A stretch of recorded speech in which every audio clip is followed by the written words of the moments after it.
Hello.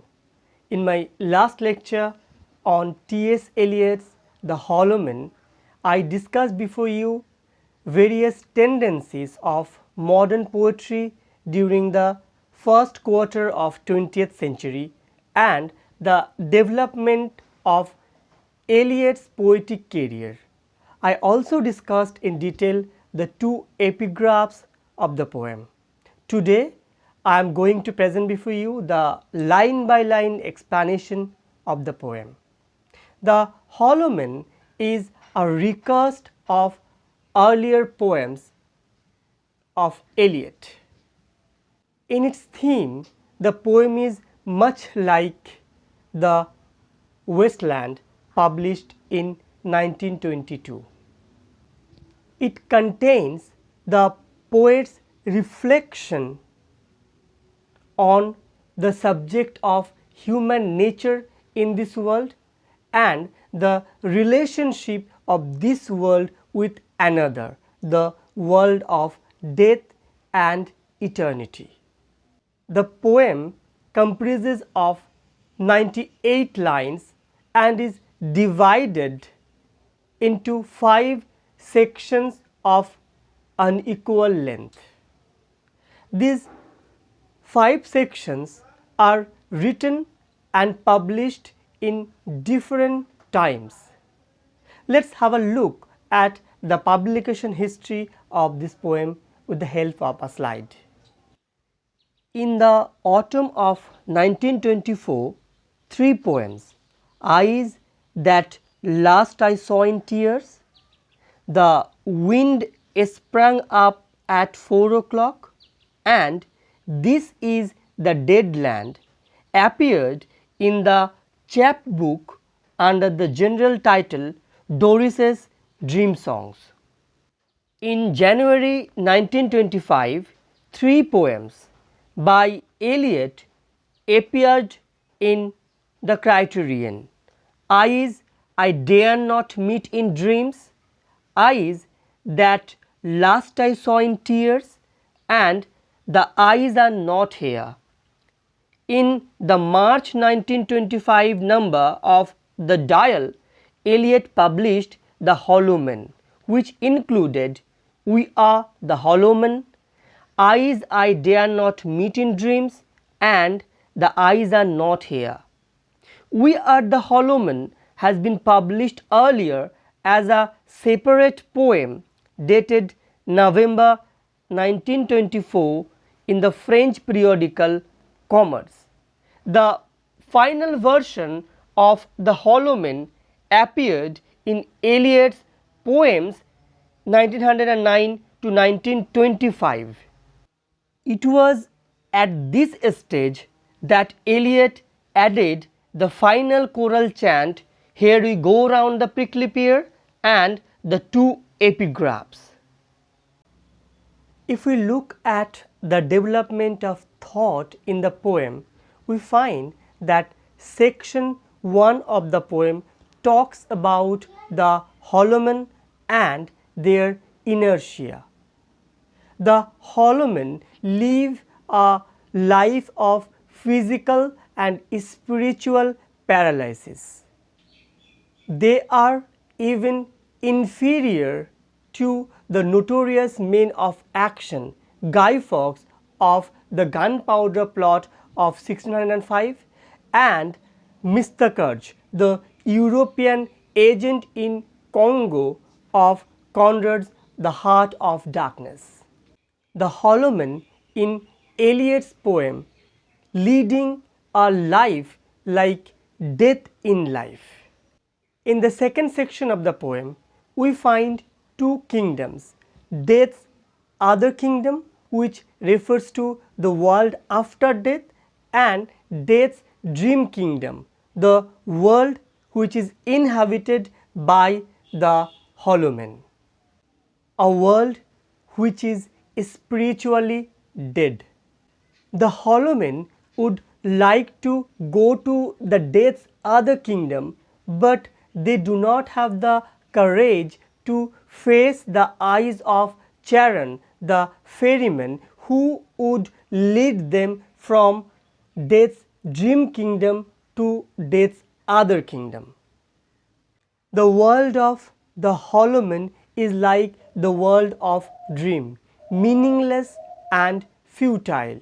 Like the lotus eaters, they are living a life of complete inactivity, and they are afraid to take any kind of responsibility.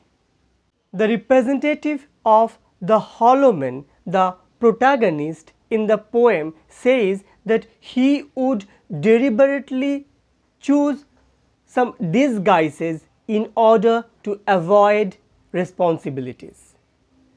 The third section of the poem comprises of only 13 lines from line number 39 to 51, where the protagonist describes the land as a cactus land. So, like the inhabitants, the place is also a cactus one, a place which is spiritually dead. Instead of worshipping the Christ, the hollow men in this cactus land worship stone images. Spiritual truth are far away from them like a fading star. The hollow men wonder whether the death's other kingdom is like their own place, death's dream kingdom, which is spiritually dead. In the fourth section of the poem, we find that the hollow men are sightless. They lack the sight of will and the sight of action. They grope in a dark and dismal place, speechless, awaiting the fate. In this miserable condition, they assemble on the banks of an underground river, awaiting the ferryman Charan, who would take them to death's other kingdom. Faintly they hope that as the eyes of Beatrice lead Dante to paradise, similarly the eyes of Virgin Mary, the multifoliate rose, will take them to death's other world. The last section of the poem, the longest one, comprises of 31 lines, discusses the shadow of fear. The hollow men are shadowed by doubt and fear. Their intention may be good, but their actual performances is nil. They have ideas, but they don't have that urge, that effort to translate. This failure on their part to act and to move forward is the greatest hurdle in their journey to death's other kingdom. They cannot even utter the prayer for God's grace and die with a sense of defeat. Their life has been a kind of whimper, indicating fear and damnation. The first part of the poem comprises line number 1 to 18. We are the hollow men, we are the stuffed men, leaning together, headpiece filled with straw. We are the hollow men. Hollow men refers to lifeless men, men with big ideals but no morality.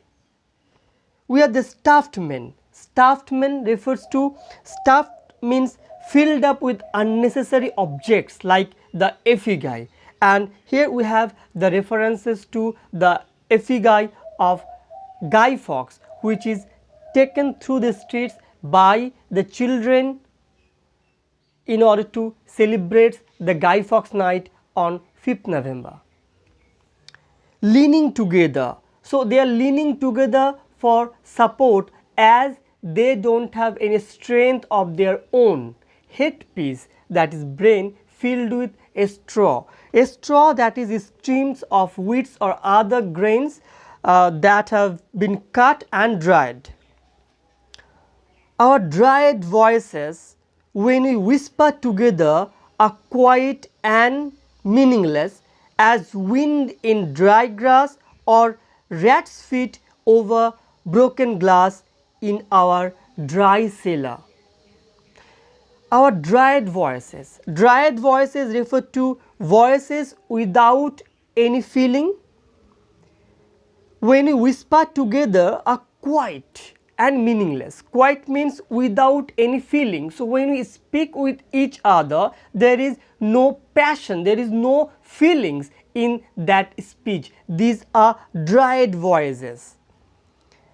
As wind in dry grass. Dry grass refers to the dead grass.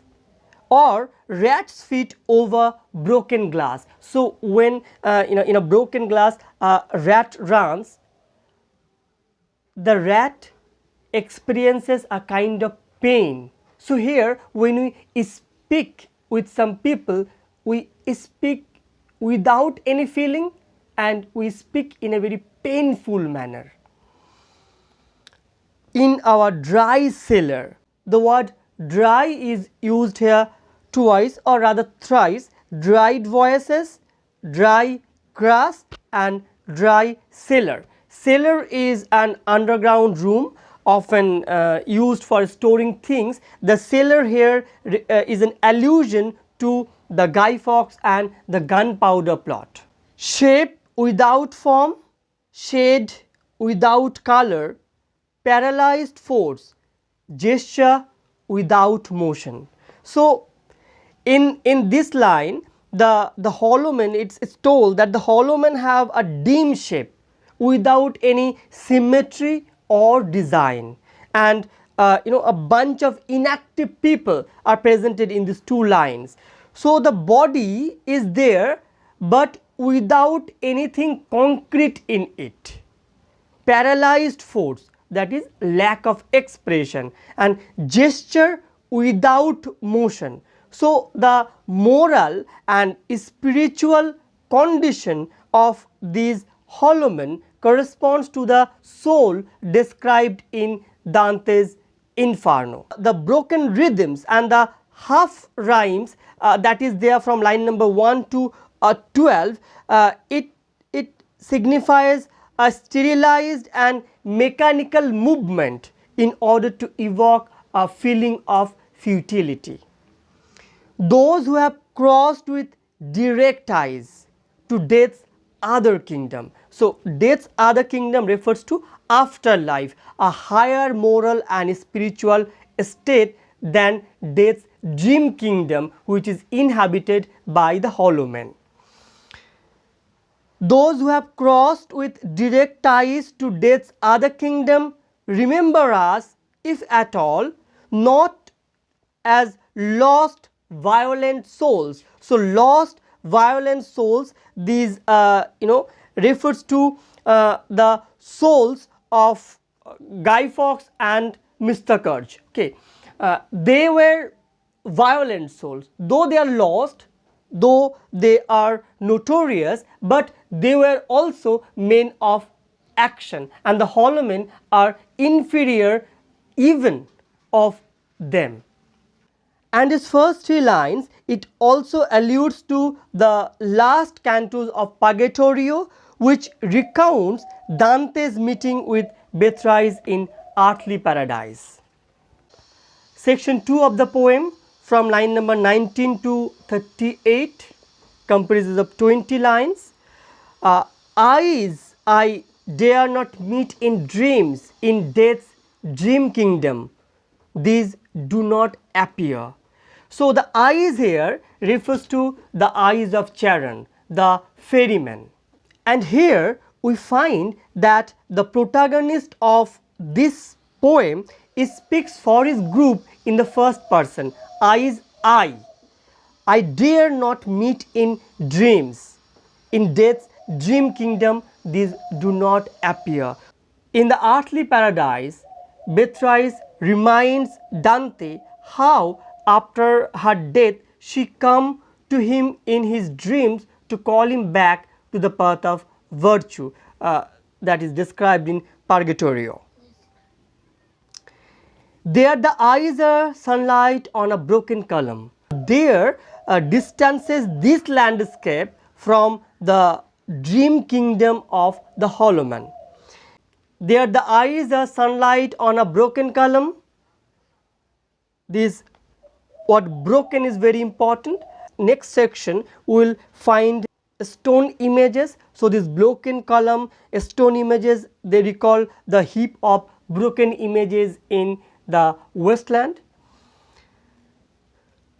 There is a tree swinging and voices are in the wind singing, more distant and more solemn than a fading star. So spiritual truth to this hollow man is like a fading star, okay, of far away thing for them. Let me be no nearer in death's dream kingdom. Let me also wear such deliberate disguises, rat's coat, crow skin, crosses tips, in a field behaving as the wind behaves, no nearer. So the speaker thinks that he can evade responsibilities by assuming disguises, and the disguises that he deliberately chooses lacks all human qualities. Rat's coat, crow skin, crosses steps, so it highlights his emptiness and self-contempt verging on despair. The self-contempt is heightened by the use of alliteration in deliberate disguises and the heavy rhythm of spondies in these lines. Not that final meeting in the twilight kingdom. So it directly refers to Dante's meeting with Beatrice in Purgatorio, and the strong negatives, not final. So it testify both the third section of the poem comprises only 13 lines from line number 39 to 51. It describes the land inhabited by the hollow man, a dead cactus land. So a dead and arid land is similar to its people. This is the dead land. So the land where morals are dead. This is cactus land. So land of thrones and hardships. Here the stone images are raised. Here they receive the supplication of a dead man's hand under the twinkle of a fading star. Now these lines evoke a distilled vision of the landscape of the wasteland, and the emphatic use of the demonstrative these at the beginning of this stanza at the first line, and here in the fourth line it stresses the distance between the dead land of the hollow man and death's other kingdom. Okay. Supplication of a dead man's hand under the twinkle of a fading star. So supplication is an act of asking for something with a very humble request or prayer.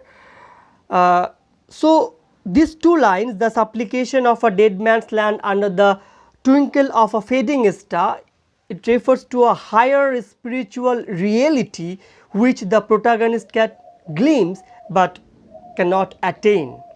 Is it like this in death's dream kingdom, waking alone at the hour when we are trembling with tenderness, lips that would kiss from prayers to broken stone? Again, these last two lines are an echo of James Thomson's poem Art. Lips only sing when they cannot kiss. The fourth section of the poem comprises of 16 lines from line number 52 to 67, emphasizes the sightlessness of the hollow man. The eyes becomes here a very significant symbol. The eyes are not here. There are no eyes here. In this valley of dying stars, in this hollow valley, this broken jaw of our lost kingdoms. Here, the speaker expresses that there is no hope of light and grace in this dark world. Life is like a desolate valley where the stars are fading. Thus, life is isolated and incomplete like a single piece of bone from the entire body. This broken jaw refers to the biblical story of Samson, and this kind of life is like a severed human limb cut off from the body. In this last of meeting places, we grope together and avoid speech, gathered on this beach of the tumid river. Here we have a reference to Dante waiting near Purgatorio for Beatrice to guide him to paradise, and tumid river corresponds to the river Acheron in Dante's Inferno. Sightless unless the eyes reappear as the perpetual star, multifoliate rose of death's twilight kingdom, the hope only of empty men. Here we find a shift in the speaker's perspective. The eyes here come to mean as a means of salvation. Okay. Sightless, that is lacking the vision to see. Okay. The eyes reappear as the perpetual star, multifoliate rose. So, the eyes of Beatrice are transported into those of Virgin Mary. Dante refers to her as the rose and the living star in Paradiso. Multifoliate rose refers to the multiple folds, petals. It refers to the eternal white rose, and on the center of the rose we have the image of Virgin Mary. So, this is the only hope that these hollow men have, of empty men. Now, empty because they are hollow, and there is hope for them only if they empty themselves of the love of creative beings. Here we find an allusion to the Saint John of the Cross. The soul cannot be possessed of the divine union until it has divested itself of the love of created beings. These lines are again used by Eliot as an epigraph in his poem Sui Agonistes. Now, the last section, the longest section of the poem, comprises of 31st line from line number 68 to 98. Here you go round the prickly pear, prickly pear, prickly pear. Here you go round the prickly pear at 5 o'clock in the morning. So, this is a parody of the children's song game. Here you go round the mulberry bush on a cold and wintry morning.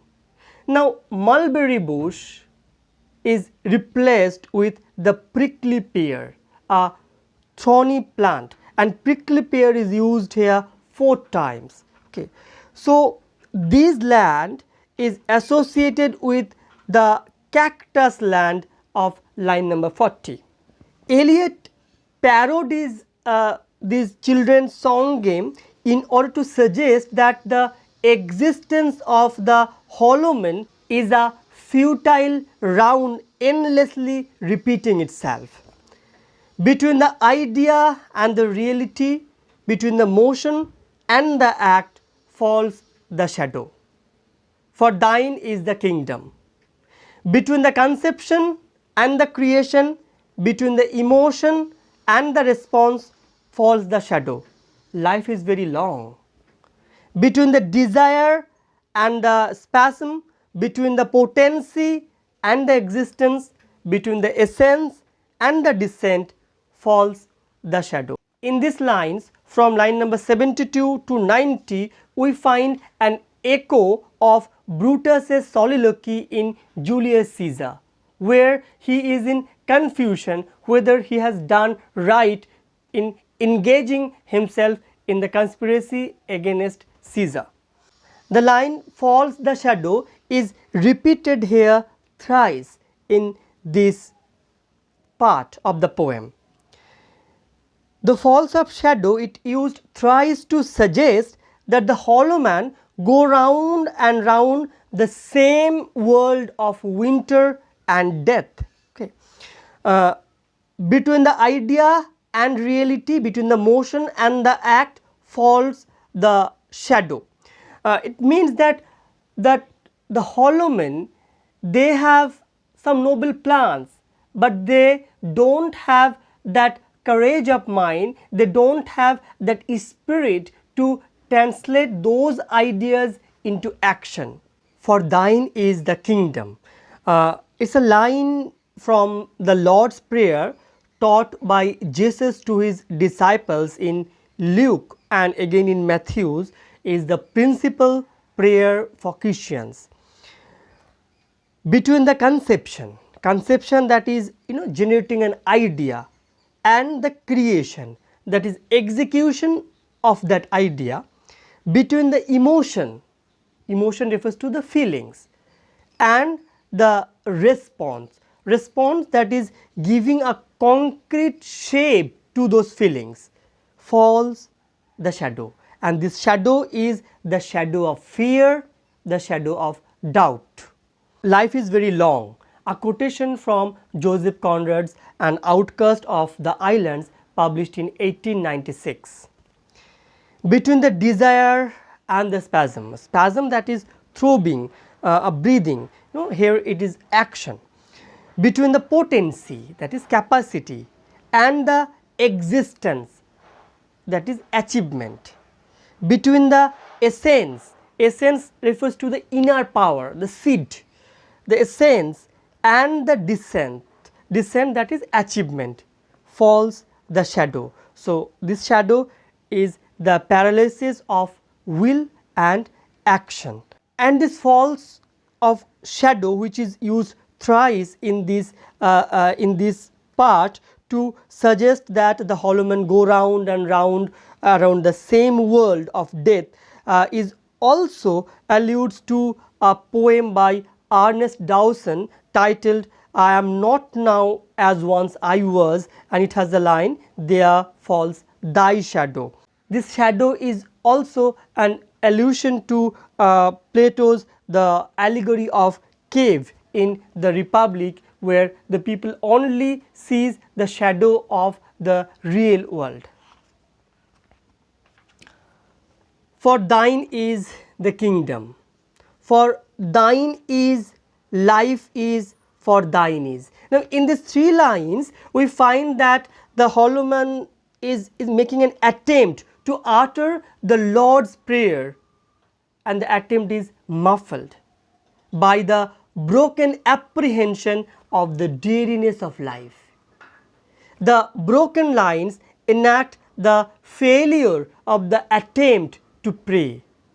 This is the way the world ends. This is the way the world ends. This is the way the world ends, not with a bang, but a whimper. Bang means a great noise, and whimper is to make a low, weak, crying voices. This is a parody of the same song, children's song, with which this part begin, and the line was, "This is the way we clap our hand." Okay. Now by resorting to parody and the form of nursery rhyme, the speaker take refuge to self mockery. Okay. So the world of hollow men is influenced by the shadow, which generated frustration and despair. Thus there is no bang. What comes out is only an echo low, broken laments of souls dying without any peace. And this also refers to Kipling's poem Damidiva and the failure of the gunpowder plot of 1605.